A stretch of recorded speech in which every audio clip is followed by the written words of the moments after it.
Oh, good afternoon, everyone. I'm very honored to present this study with Yannis. And disclaimer, I have next to zero knowledge French, but I have been able to work with Yannis on the use of French words in Japanese signage. I mean, signs found in Japan. So before we go into the actual signs, let me quickly, I'll keep it short. Let me quickly explain lexical borrowing in Japanese. In traditional Japanese linguistics, many studies distinguish between what we call gairaigo, meaning words from outside, and gaikokugo, foreign words. The first category is for those words which have been fully assimilated into the Japanese vocabulary. By assimilated, I mean these words are phonologically adapted and widely intelligible. They normally include Sino-Japanese words, lexical items that came from Chinese early Middle Chinese or late Middle Chinese, and also the so-called foreign category. Mostly European or Western words from Portuguese, Spanish, Latin, Dutch, Russian, French, which will be our main focus, and many other languages. And of course, these days, English is the largest fourth language. Now, gaikokugo, foreign words, on the other hand, these are less or not assimilated at all. We do sometimes import words for various reasons, but these words may not be may not have the fixed pronunciation according to the Japanese phonological system, and the meaning may or may not be clear to the general public. Okay. Now, shifting our focus to French, Japanese has started borrowing words from sometime in the 19th century. Some words came in before that, but the main influx started in the 19th century. And today, about 2 to 9% of the foreign sublexicon are believed to be from French, according to Irwin's study. These words can be classified according to the meaning or categories. This is a very rough classification, so not very thorough thing. But for example, the word meter has been borrowed from French. Zubon, meaning trousers, comes from Japan, and dessin is a very common word which even school kids use for dessin or sketch. Okay, there are many culinary and cultural words. Also, interestingly, French items have been combined with Japanese morphemes. For example, saboru means to skip work or skip school, which comes from sabotage in French, and we add the inflectional suffix "du." And there are many words that come and go. For example, avec used to be a big word in my parents' generation. Avec, meaning with, was used to indicate couple in nice relationship. But in my generation, that's an obsolete word. Okay. So, but generally speaking, French words are considered chic in pre- and post-war Japan. Okay, yes, even before the war, French language or maybe culture as a whole was associated with nice, romantic, beautiful, philosophical, etc., and the trend continued into the later part of the 20th century. There are, one thing I want to emphasize here is that not many Japanese people learn French. Okay? English is part of compulsory education in Japan, but French isn't. So it's really up to you to learn or not to learn French. And according to this work, this number of people learn French, but it's not really a big number. there are lots of linguistic differences between French and Japanese, which may contribute to some funny things that we are going to describe, but I think we are skipping this bit. Okay, thank you. Our project. So exploring French-indexical Japanese linguistic landscape. I will explain what I mean by French-indexical, but before that, please be indulgent. It's just a work in progress. Our corpora, mainly, we took OpenStreetMap, the whole of Japan, and extracted all name, places, shops, whatever was in Latin alphabet. We got about 140,000 entries, and we filtered them. And it was quite large, but finally we didn't got many results because there were many errors in OpenStreetMap which do not correspond to reality. Then photos we have taken. This is guerrilla anthropology, as Adam said, and the web, of course, because people have a way of characterizing funny inscriptions, and well, it's not always very politically correct, but anyway. And also we are on the process of getting the complete Japanese trademarks, even from the 19th century until today. And this will be a much larger and much more useful source. And we have built this page, so you can go there if you want. Here I have 200 cases for the moment, and each time the location and to what is wrong or what is specific to the specific case. Now, about indexical. You know about ethnocultural stereotypes. We built, you know, about linguistic fetish, so language used not for the meaning, not for denotation, but rather for connotation or for reference. And indexical in the sense of Pierce, but mainly afterwards in the sense of Shifters and Silverstein, is to foreground pointing rather than meaning. And this allows us to span both the linguistic and the visual representational domain. And this was our main preoccupation. So I would call a sign French-indexical if it points toward France or Frenchness as a connotative field, whether it instantiates French language or not. Now, immediately we start classifying this. Here are already two categories, which, as we see, are orthogonal. Something can be idiomatic or unidiomatic. So the idea is, would a native Frenchman or would in French somebody use it? Keep going. Keep going. And pragmatics, something being pragmatically displaced is whether the meaning fits with the intention, with the kind of shop. So here the example is for a restaurant called Le Petit Tonneau, the little barrel is appropriate, a barrel, restaurant, and idiomatic, and there is a restaurant in Tokyo, and in Paris there's also a restaurant with the same name, so it's really appropriate. Now, in Tokyo, there's a restaurant called N'importe quoi. N'importe quoi means rubbish.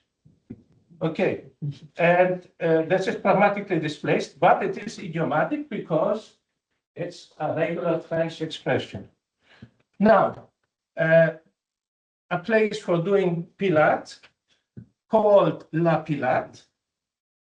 There is nothing grammatically incorrect with that, but in France, nobody would say La Pilate, one would rather say La Méthode Pilate.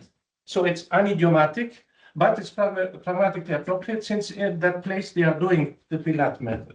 And Atelier Cuit is a baked atelier, not atelier where you bake, but the atelier itself is baked.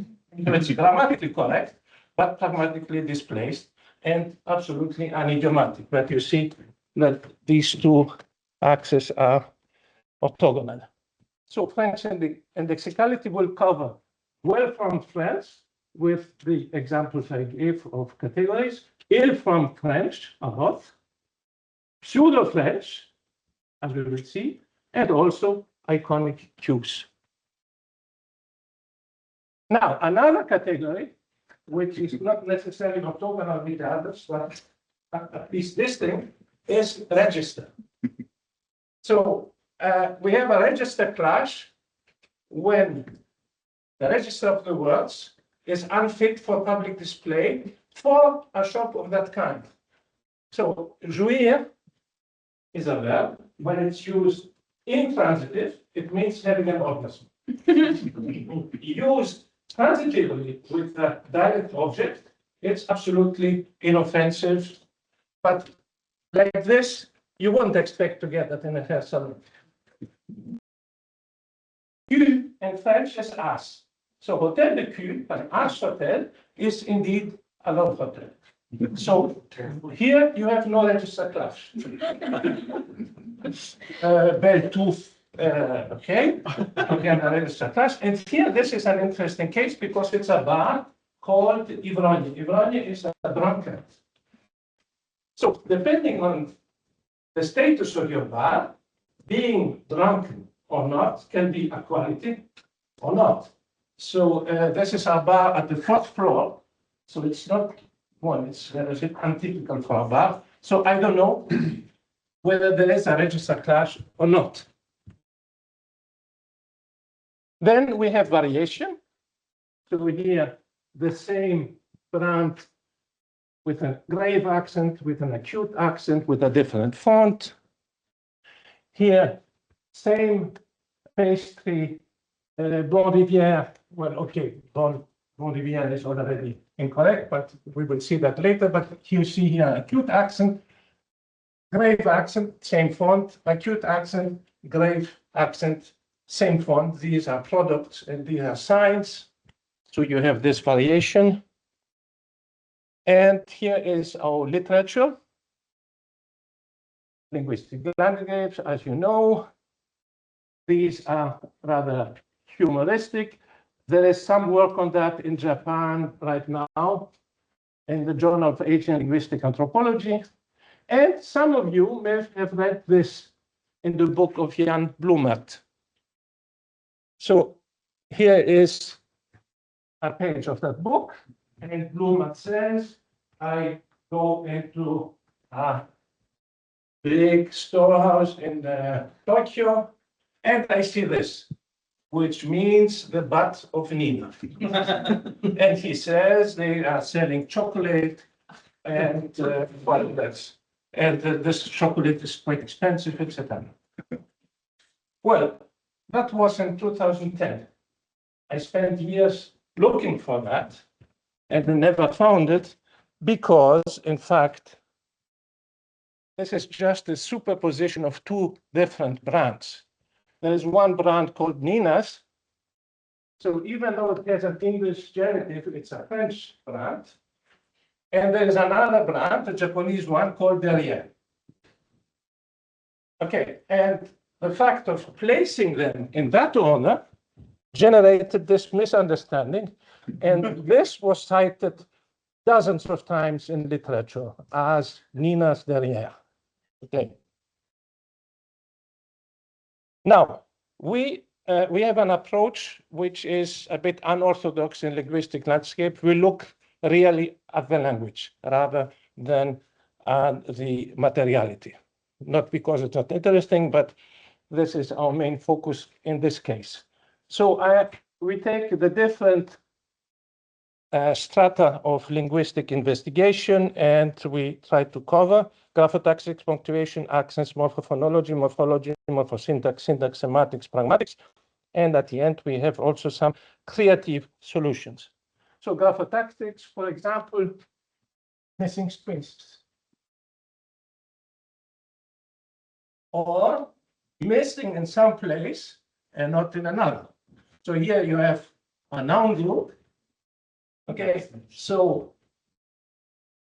here the syntax is very much involved in the existence or not of the space. Missing spaces, but camel notation, so uppercase, lowercase, to show boundaries either of words or of syllables.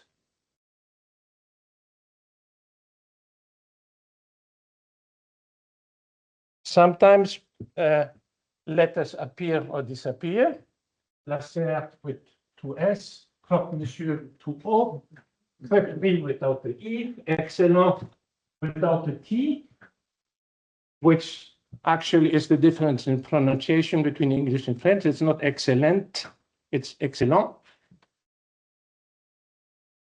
And in the word spaces, but sometimes people will say, okay, we need inter word spaces, but somehow we must make them visible, so we will use dots. Tetra dots, dashes, or even stars. So the graphotactics are a bit richer. Apostrophes. Well, apostrophes are nice, but if you're used to put ideograms next to each other, kanjis and kanas, then you don't want to leave space for your punctuation. So here there is no space for the apostrophe. And sometimes the apostrophe will end up in the wrong place. Accents can be wrong, as you can see. Slave accent. Here, the accent has an iconic feature since it's like a roof. Accent sometimes will be missing. Here there is an accent, but then there is no accent. And on the opposite, sometimes an accent will appear. So this is an English word with a French accent. And I saw this also in West, just a few days ago when I was coming. So the English word departure became departure.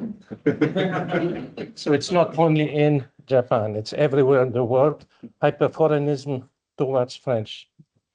Now, morphophonological absence of elision instead of l'argent, l'ange.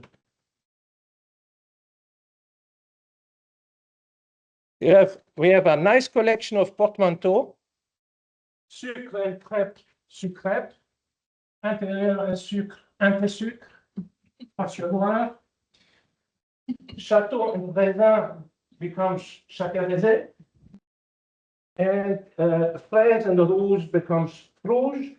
And even it's interlinguistic, so French neuf and Italian noi, oui becomes neuf noi. You have derivation. Fromage becomes chromatique, like automatique. And vivre, live, becomes vivre, a word that doesn't exist. Inflection sometimes is irregular. And you have reduplication. So here, maybe you can inform us on reduplication and pisepsis in Japanese. Right. So reduplication is not a productive morphological process in French, well, according to Yannis, sorry.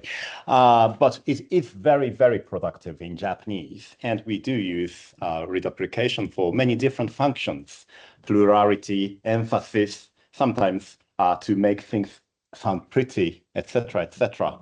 So vient, come, vient, which never happens in French, but in Japanese, yeah, oide sounds like, yeah, a nice way to talk to your child. A curious case is us. Yes. Egg. Doesn't mean anything in French. I'm not sure about it in Japanese, but I kind of sense prettiness in the reduplication. Also, perhaps similar to the Japanese onomatopoeia, ufu means smiling, laughing, chuckling. And by reduplicating that thing. Yeah. So that might be what is back in the background, but we need to check that. Yes. Then in morphos syntax, general agreement. Okay, that's natural. And number agreement, there is no number in Japanese, so S's are missing and so on. I'm doing as fast as possible. Then to evaluate syntax, we first had to study the syntax of French name in commercial onomastics. So I created a corpus of 1,600 names of different kinds of shops, and I investigated it syntactically, and these are the patterns that I found the most. So personal noun, generic. So generic is the name of the nature of the shop. So generic personal noun, proper noun, determinant proper noun, determinant noun, and so on. So these are the most frequent syntactic patterns in French onomastics. And here's what we get in Japanese. First of all, generic preposition noun, but no determinant, no determinant. So this is the big problem here. Besides the semantical one, cancer coffee. And other standards where you have generic preposition adjective and not noun. Here, generic adverb, salon mieux, salon better than what? And noun, so this never happens in French. Pomme sœur, apple sister, sugar. And adverbs, le beaucoup, the much, rouge mieux, red better, and la bien, the good. Verbs in the infinitive. Already? Okay. Verbs in the infinitive. So let's do that quickly. Verb not in the infinitive. Exotic cases, douce and sweet. And semantic problems, chez la gare. So this is syntactically correct. Chez something with the determinant, but chez at the home of must be followed by a person. So chez la gare, at the home of the railway station, doesn't fit. Maximum zizi. So zizi is penis in French child language. Actually, this was a chain of pastry shops called zizi, which is not really problematic, but call it maximum zizi. There were many Frenchmen took pictures in front of that. And then some creative cases. So a pastry shop called Lierre. Lierre is ivy. Why do they call a pastry shop Lierre? Because the owner is called Tsutahara, and Tsuta is ivy. Pour noir, is this a French word? No, but it starts with a Q. Okay, it's actually puro, which is black, which is same thing as noir, written with a Q to be in the French graphemic space. And this is a very nice case. In French, ennui, boredom, but in Japanese, en and nuit, with a very positive connotation, the art of connecting. And to finish, this is the last slide, many parts. This is our conclusion. We gave a first insight, very short one. We will continue. And I have a small bonus. I saw this in a wedding next to the hotel. And my first reaction was, that's long, mal, in the home of evil, doesn't fit. Okay, because syntactically it's not correct. And then I searched and I said, oh, it's a false positive. In fact, mal is the abbreviation of malmaison, chez malmaison. And then I searched a bit more and found that Malmaison is not a person, it's a chateau. Chateau Malmaison in Rue Malmaison. So after all, it is positive, so it's not regular. You cannot say chez in the name of a chateau. Voilà. Thank you very much.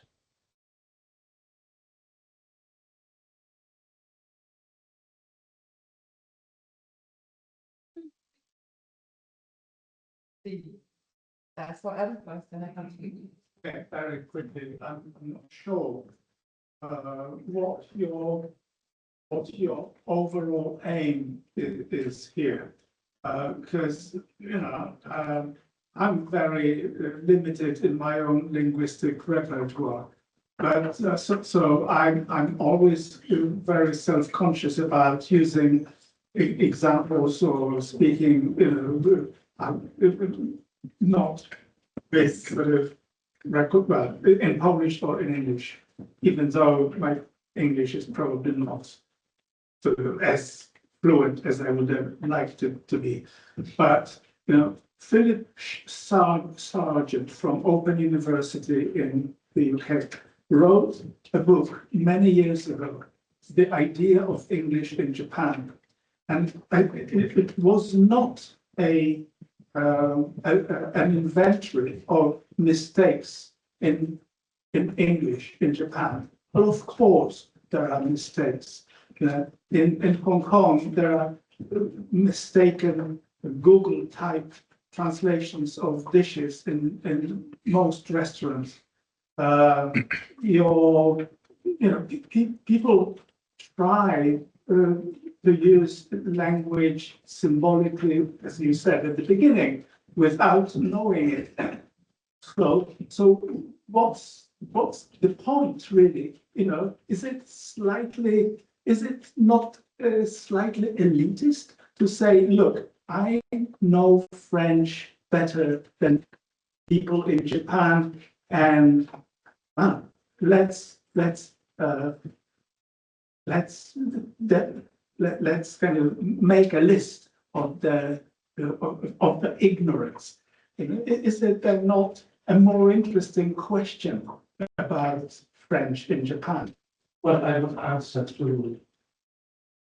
You said two things. So the first one is the